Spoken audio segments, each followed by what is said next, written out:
Hello and welcome to Mad Men, Episode 3, The Marriage of Figaro. I'm Jon Hamm, I play Don Draper. With me are... I'm Maggie Siff, I play Rachel Mencken. And I'm Darby Stanchfield, and I play Helen Bishop. There were an awful lot of theories as to what this meant. I think Matt sort of stated it best in some interview or another where he said he wanted the idea of the world collapsing around this person. And I think it's much more metaphorical than literal. One of the many train images that happens to me in the show. This is all green screened out. And I think it looks pretty good.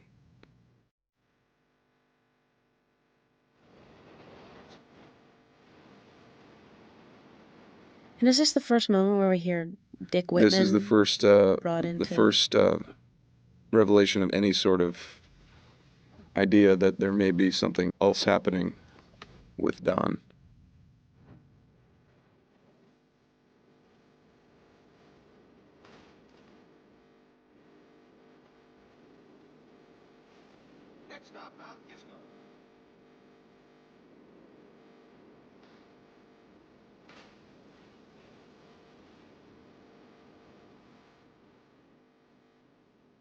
I love that look of like nausea / panic on your face.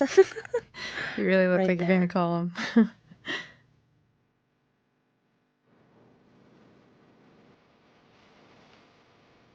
Very famous ad. It's the car Helen Bishop drives. It is. It is? It is? It's a VW. Oh. She's a forward-thinking woman.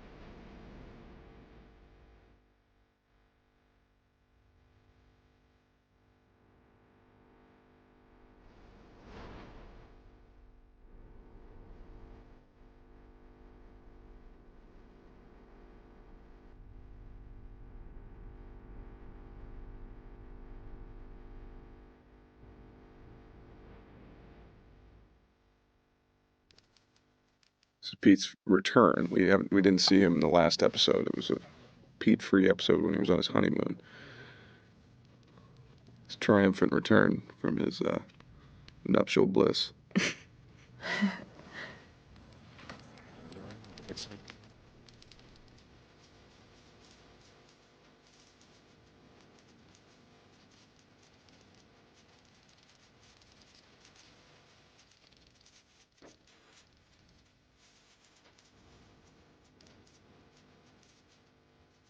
Actually, I've never seen the offices of Starling Cooper. It's in a different studio than the Draper's home and all of the exteriors and locations that we shot in. So I've never actually been in the offices. I've only seen them on TV. One of a series of shots of the back of my head. We just missed the racist chicken joke. It will return. Oh boy, will With it. many others. So far, yeah, Helen Bishop doesn't engage in a lot of prejudice or racist rhetoric, but Helen is a Democrat as well. She's very forward-thinking. She's very forward-thinking. Divorcee. But I do love the fact that my character, she says it as it is. She says it how it is, and she does kind of go against the very polite, characteristically, I would say, female thing of being just very polite and perhaps not saying really what you think in that time period, but covering it up with pleasantry.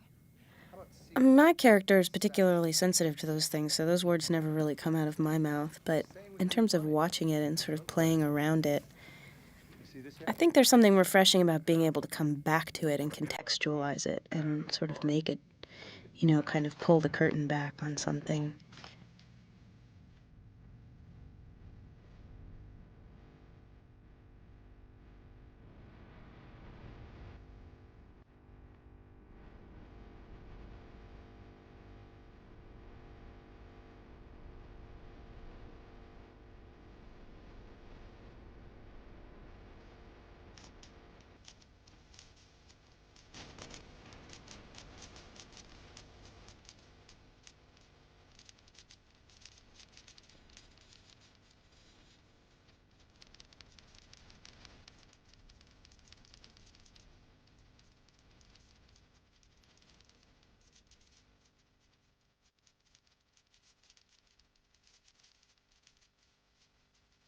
This is also the first time we see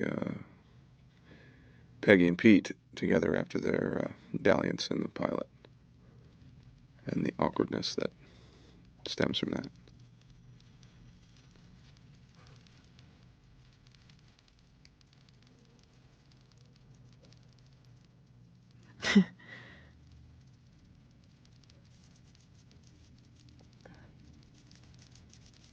Oh, poor thing. He really does slimy innocence better than anybody. Slimy innocence. That's perfect.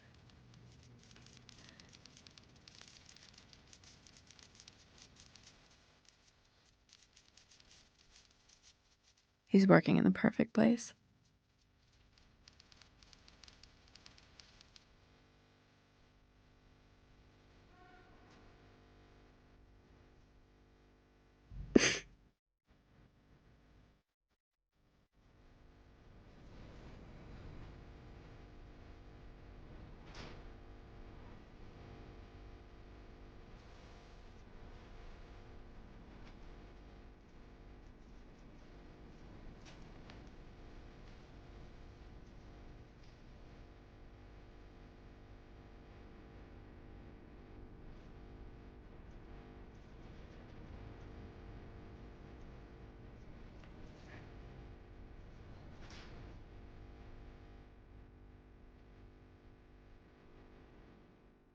Yeah, what exactly is it about the ad that's so, like, foreign to the way you guys conceive of the ads? Well, it was the first time that we mentioned in the scene that the ad itself was the point of the ad.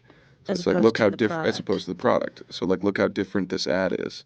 They did a lot of things with typeface and scaling. Like they would make a huge full-page ad with a tiny, tiny picture in it, which was, no one did that. I mean, we do it all the time now. Right. But these were the first times this came out in the 60s. And so a lot of people were like, this is ludicrous. This will never sell cars. And of course, the Volkswagen became a very, very popular car. Cufflinks were a perpetual source of annoyance for me because they were sort of a trick cufflink that had to keep falling out on cue. a cue, and a it was cue. just like so annoying. It was incredibly annoying. I don't think I want to have dinner with Pete and his wife. You know? Doesn't look like it. Thinly veiled contempt from Don Draper.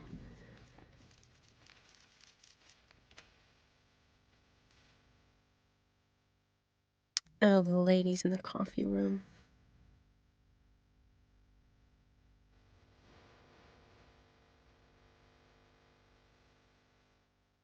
I love how worn it is. Like it fell in the toilet bowl. That was a specific production note too. Matt wanted it to be very wet, like it was red in the bathtub. Bathtub, exactly. It's had its use.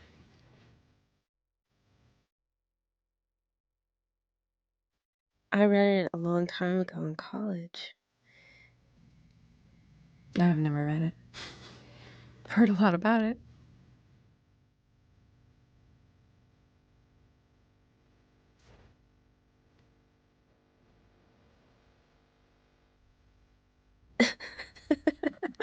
It's a fantasy. That's a very Matt thing to do, to sort of sweep into a scene and be like, no. The prop has to be like this. You know, sort of descending from the writer's room and correcting some, like, tiny detail and then running away back to the writer's room, leaving everybody to scurry around and make it so.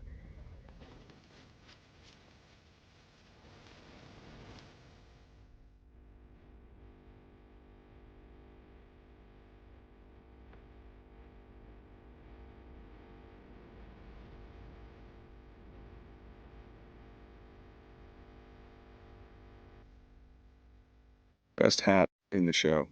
Definitely. This Hands is my down. entrance as a peacock. Right here. It really is.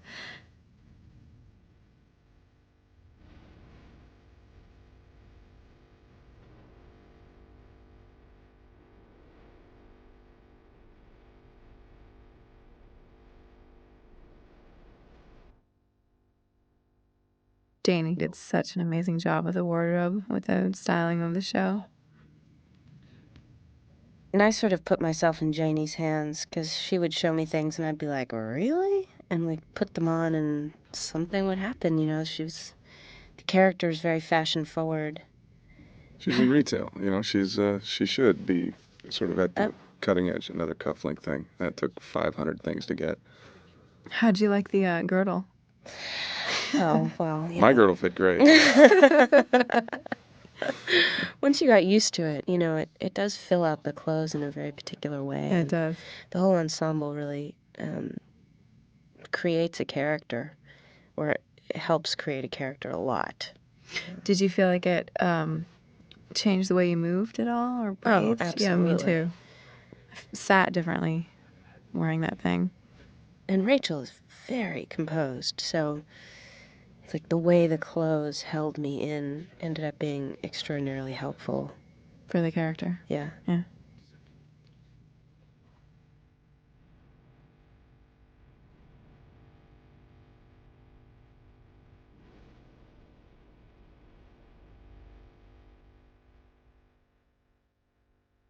I think what attracts Rachel to Dawn is that she is a independent, forward-thinking, forward-moving person, and that it's wrapped in that package is even more attractive. So here's this creature that just doesn't exist in anybody's life, really. This smart, composed, beautiful woman that has her own thing that she's doing, and that you know, he has a little bit of that in Midge, and I think eventually Don realizes that's sort of, she's a little bit playing a part, but Rachel is much more real, I think, and committed to it. I also think she challenges Dawn in a way, in a very direct way. She speaks her mind, doesn't she? She speaks her mind, and, you know, in that office scene where it's so clear that none of them have bothered to visit her store, she says it like it is. And Dawn, I think, responds to the truth-telling instinct in her. Very much so. It's refreshing. And there's the chicken. That chicken actually took a huge dump on the floor when we shot it, once or twice. It was. I think of the chicken also as being like the most disdainful thing Rachel could ever see in her life. It's like a little drop from hell. This is a strange episode compositionally too, because the whole first half of the episode takes place in the office, and then the whole second half of the episode takes place at home. Right. And it's kind of the first time that we've spent as much time at home as we have in the office. And it's a weird... the fact they're so half and half. So half and half. Yeah. And marriage comes up a lot in the office, and we see Pete married for the first time. Harry's talking about being married and how great it is, and sort of trying to convince Pete that it's great. And in the limited way a married man can.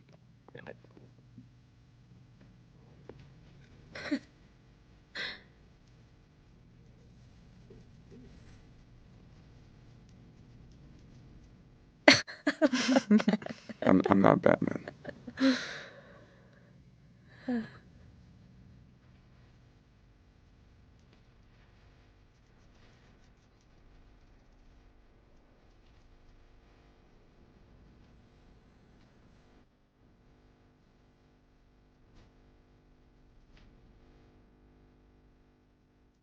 Rich has the actor playing Harry, Rich Sommer, has such a sort of a Pollyanna innocence about him. He's trying to quit smoking and sucking on his lollipop and talking about, you know, the right way to be a husband, the right way to be a man. Which, as we will see, will be crushed out of him. Yes, but with so much suffering and heartbreak and trauma around it. Beautiful downtown Los Angeles. Yes, we found this amazing old building in downtown Los It was Angeles. an old bank, wasn't it? I think it was, Something yeah. like that. That plays Mencken's department store, which I believe is loosely based on Barney's. Is that the case? I thought it was based on I. Magnan's, actually. Mm.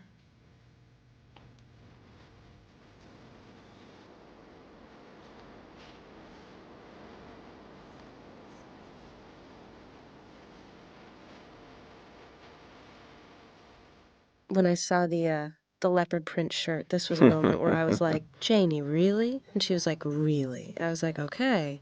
And I put it on, and then the jewelry came on, and I was like, oh, right.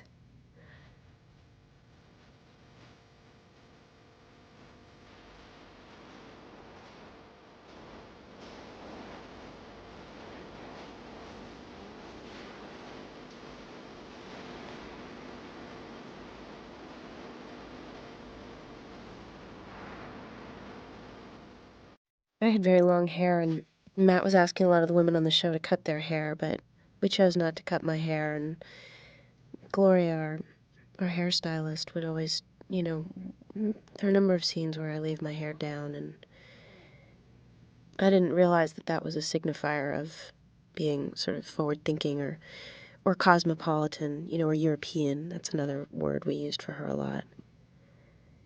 In my case, I was asked to cut my hair, and I said no. And Matt decided actually that it was a good choice after all because of the significance of how it was different than what every other housewife was doing, every other woman was doing at the time, and it fit really nicely with who Helen Bishop ended up being. Worked out great. So they purposely decided to not disguise it and style it, so especially in this episode when Helen arrives at the party, it's curled and down, part down. I've just given Don some medieval knight cufflinks. That was a testament to the magic of editing too, because it took 5 minutes to put those cufflinks in, and in the cut together scene it took 4 seconds. I just love this room with the teddy bears on the beds. It's so strange and empty, and it gets at the heart of what Dawn is talking about, how the image of the store needs to be refurbished, that a room like this big spacious room with nobody in it and just teddy bears on the bed could exist. And I remember that as a little kid going to department stores and seeing that. It was always like, the furniture floor or whatever it was always weirdly desolate. And, Yeah. One person working it who was barely paying attention. And Right. I guess the other thing I like about it in terms of Rachel is imagining her running around that store as a child and there being those rooms and spaces that are yeah, you can play around in them as a kid. private and Yeah. empty and just your own. Speaking of, Like the rooftop. again, downtown Los Angeles. Oh, God. We shot this scene till 3 in the morning.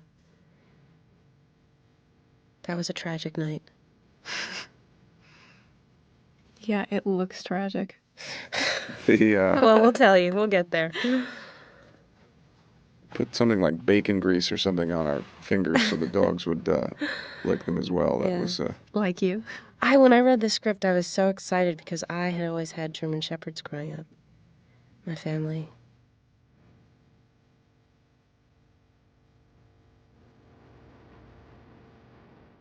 green screen, by the way, behind us. That is not. Isn't it a blue screen? Let's go with a screen.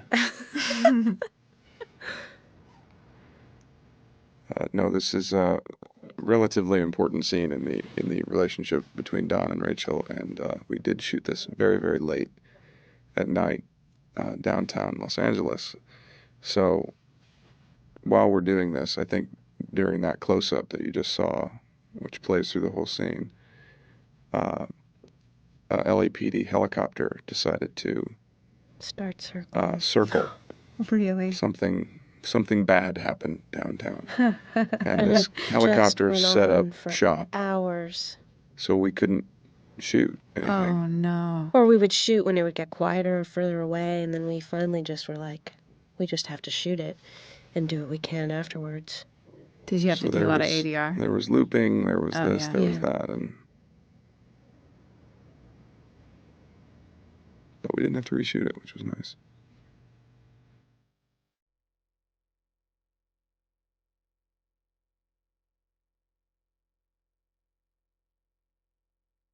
One of the longest kisses in the history of television, perhaps. This is intimate to a point. It's, both of us are fully clothed, so it's not awkward in that sense. But yes, I can imagine they can be awkward. Uh, but Maggie and I are very good friends, and that makes it a lot easier.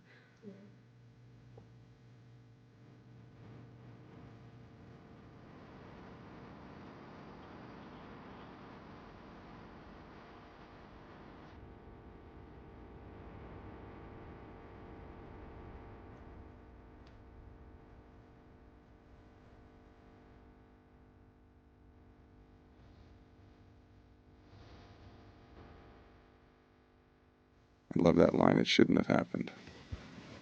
Well, you couldn't help yourself. We don't know if we're talking about my marriage or the kiss.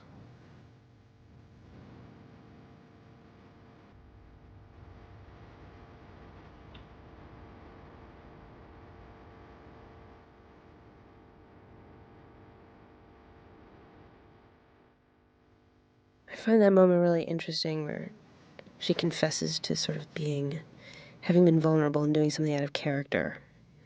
Right away, right Right after away, the fact. immediately. Yeah. And then it's like click, click, click, all the armor comes right back on.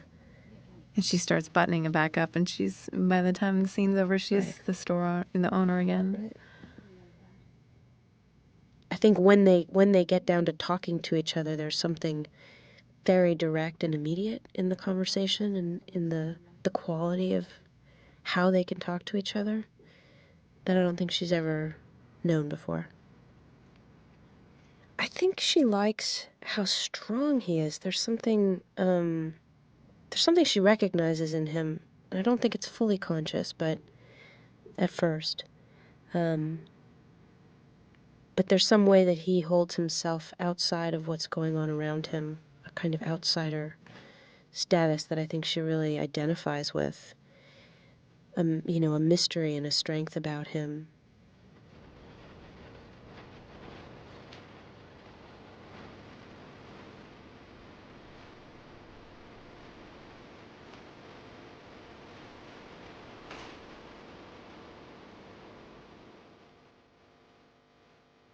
I love the way this train scene is lit, the night train scene. It's beautiful. So filmic.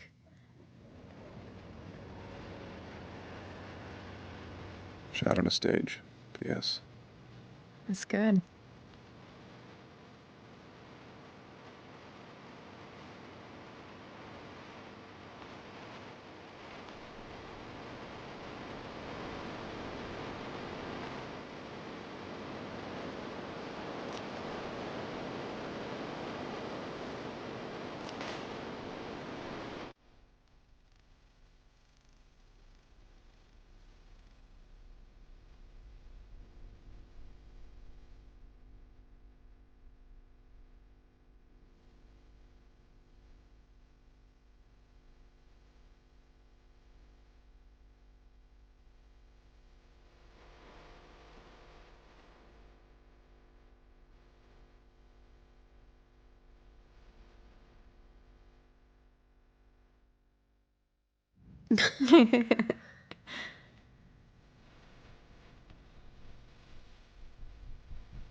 This is in Pasadena, where the Drapers live, substituting for upstate New York. Beautiful neighborhood. John, did you read that book, Revolutionary Road? I did not. I read the script. They're making a huge movie of it that John Slattery's also in. Oh, is he really? Yes. I just read that book, and there's this scene where he's out in the yard, like, making a path, and he's drinking beer, and he's just freaking out at his children, and... This was carrot juice, cans of carrot juice. And they were the only things we could find that you could open, like old beers, which were using a church key, the little puncture Right. opener.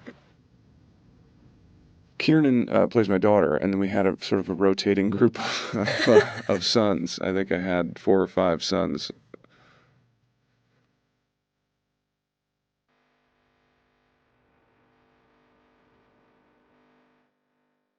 This kitchen was amazing. It was like the first time I entered that kitchen in this party, it's a time capsule. There's not one single thing that's not from, It looks 50s. very much like my grandmother's kitchen from amazing. St. Genevieve, Missouri. It was a tiny, tiny town in southern Missouri, and there was a lot of that stuff in it. This is the very talented Ann Dudek, who's amazing as Francine. I just love that they're infuriated by the fact that she's walking somewhere. Like, that's the dumbest thing anybody could do. Why would you walk if you can drive? And where am I walking to? And where? Or just to walk for walking's sake? Like, don't you have something to do?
The way that Betty's best friend just shamelessly Totally flirts with you. with me right in front of her, and she's pregnant. Well, that's one of the And things drinking and smoking. in the show that I find so interesting is like men and women can't be friends.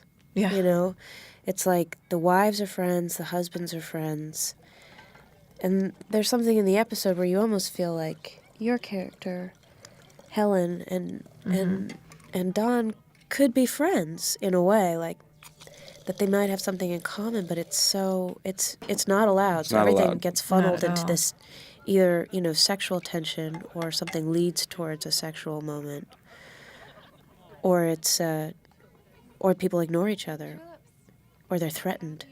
Well, I think that's why it's threatening when Helen Bishop shows up alone, because she's clearly the only one who's not there with a husband. Well, that gets back to the, like, what are you doing by yourself? Yeah. To be by yourself is you somehow failed Right. at life. Mm-hmm. You should be connected to somebody. You should be, and the idea of having free time when you're not taking care of a child or taking care of your husband, or as a woman taking care of something, Right. is anathema to.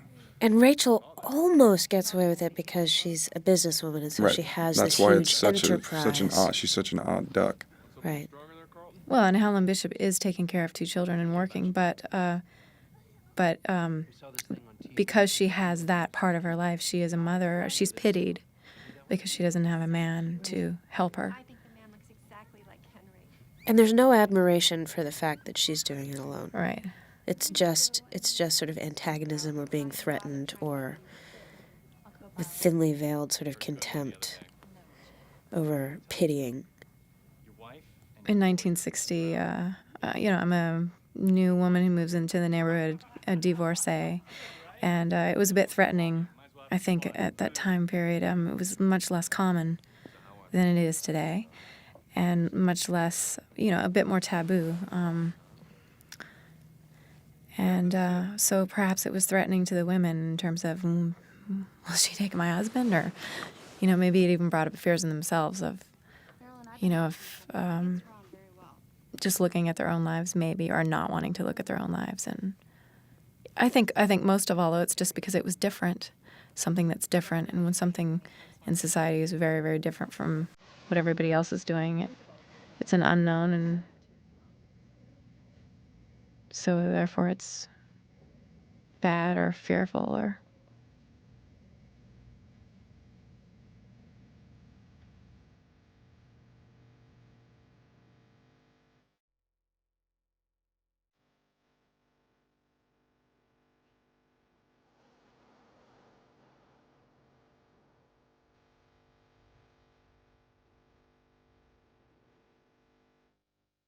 So, The boy playing Glenn, his name's Martin. He's actually Matt Weiner's son. He was great. This is the first time he's ever acted on television, and he had a lot of questions for me. And in this particular episode, I stay very close with him, and I make sure he's, part of my deal is we're new neighbors, and I'm bringing him over to introduce him to some more children and hopefully, find some friends for him. And the dynamic between he and I was great because he was relying on me a little bit just with what do I do here and how does this work, and so we had this natural dynamic that lended itself to the actual scene. He was great. Sandwiches and a BB gun. and you do have this kind of swagger. You move differently than the other women. I think very much like you. It was the wardrobe and the nails as well. I had these God, long nails. nails on. It helped tremendously.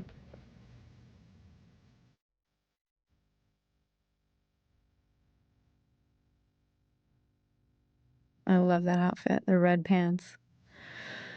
Janie and I talked about how Helen wears a lot of bold colors and she dresses very smart. I only wear one house dress in the whole season, and doesn't have flowers or ruffles or any of that. It's a very smart plaid taffeta dress, and we felt like the stripes and the plaids and the reds and the greens were... Helen's also the only woman wearing pants in this Yeah. thing, which is...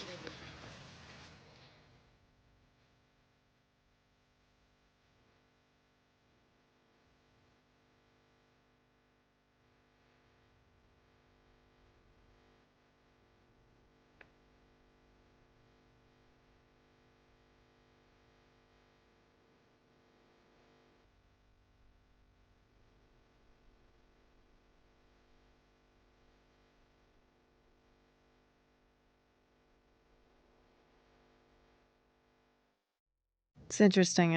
Helen Bishop, in a way, is, even though she's perhaps a bit nervous and new in this crowd, she's kind of ends up taking care of them with her reaction to accidentally stumbling upon the fact that she is divorced.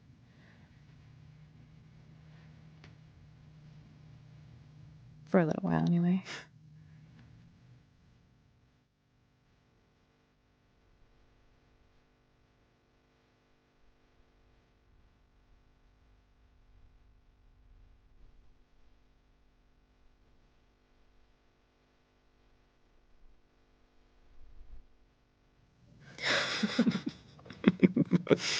But where?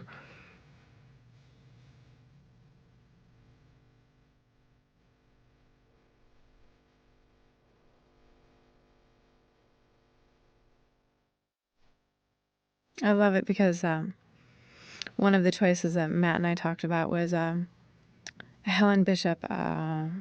She's new in this situation, in this neighborhood, and she's making a new life for herself. But she hides her nervousness with a confidence. Her veil is this confident. She has to be. She has to stay strong.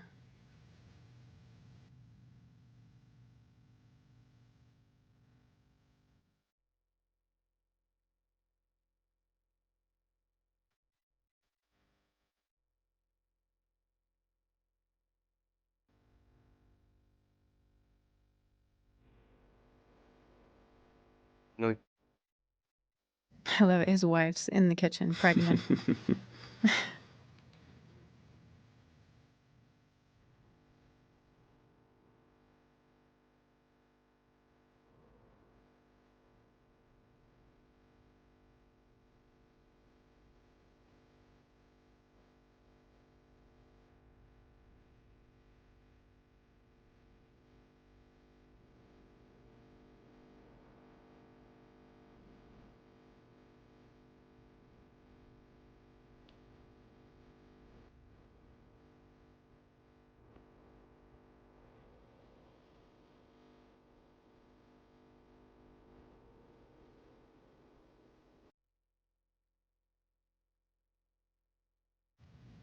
I love those old cameras.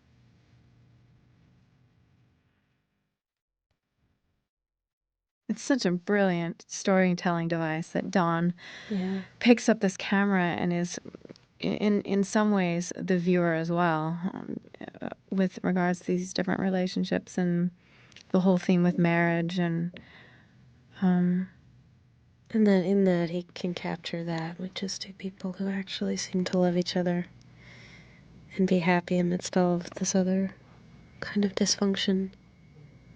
Well, it's one of the first representations of people that genuinely seem to be happy together.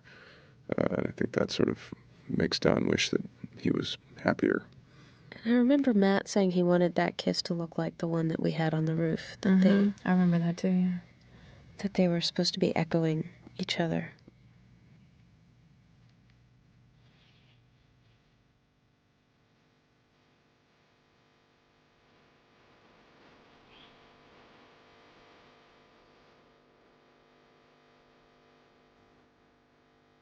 Don's actually the only person who's truly nice to Helen Bishop in this party. I think it's great, actually, that it's just left at that. There's a kindness, there's a exchange of kindness, but it's not defined in any particular way. It doesn't. Right. It's Don actually listens to her and talks to her like a human being, as opposed to judging her as a single mother. Which is probably why she goes out there to seek refuge away from the vultures in the kitchen.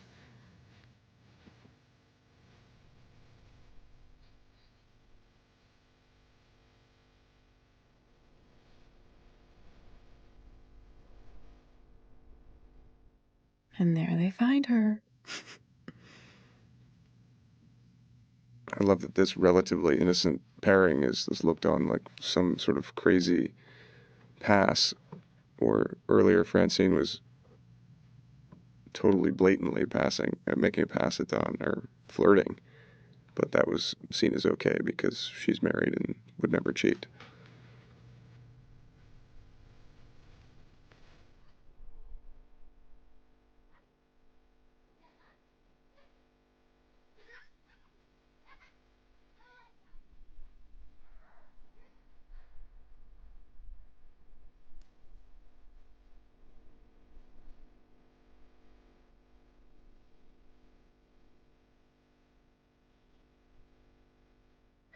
That's a moment that a lot of people have talked to me about in watching the show.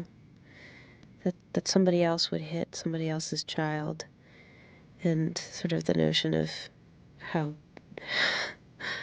how different parenting is today, supposedly. But that is such a So taboo now. I mean, it's so and so something you don't do. I Politically think incorrect. rightfully so. I mean, Yeah, I think course. that we have advanced as a society.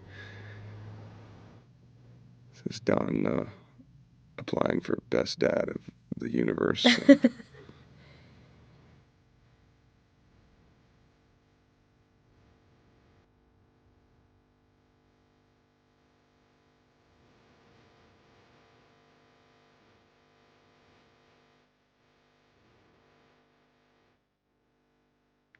I love it. The time before cell phones, nobody knows where he is. There's no way to contact him. It's just this beautiful dynamic that hardly exists anymore. The idea of being off the grid doesn't quite doesn't really compute anymore.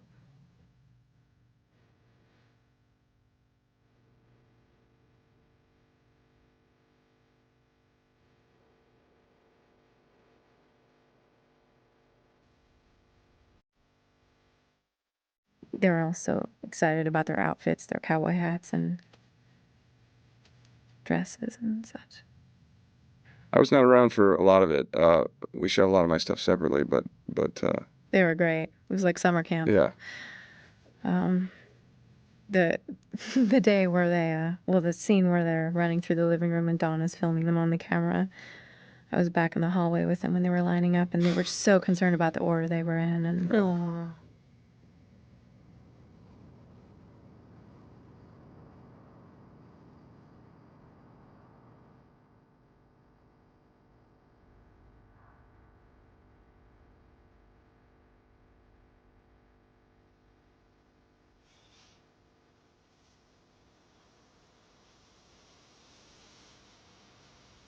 John, what did you think about this moment watching Well, yeah, there's a lot of trains? conjecture about this, of like, oh, Don's going to drive in front of the train, or he's going to kill himself, or what does this mean? And again, we talk about trains a lot in the show, and for Don, trains, I think, signify a way to escape, a way to get out. And we see it in Hobo Code, we see it in a lot of the stuff where he's just trying to, he uses them a lot to think about moving on or moving forward. And it's a very elegant device that Matt uses, and I like it quite a lot. Without giving away too much, I think. I mean, it's just such a beautiful scene, the way it's so open to interpretation as a viewer. So much of the way this is written is and shot. We see a lot more of Don's family life, in fact, fully half the episode. And we see just how little he enjoys being in that life. And as such, how much he likes being in the office.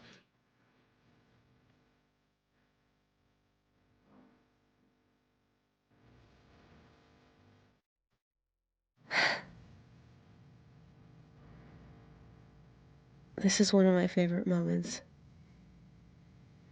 Right here.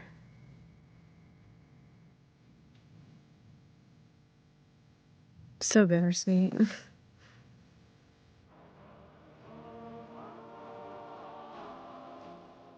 She brushes And you she's off and like, I lunges want to at the go to the dog. dog. Like, what's wrong with you?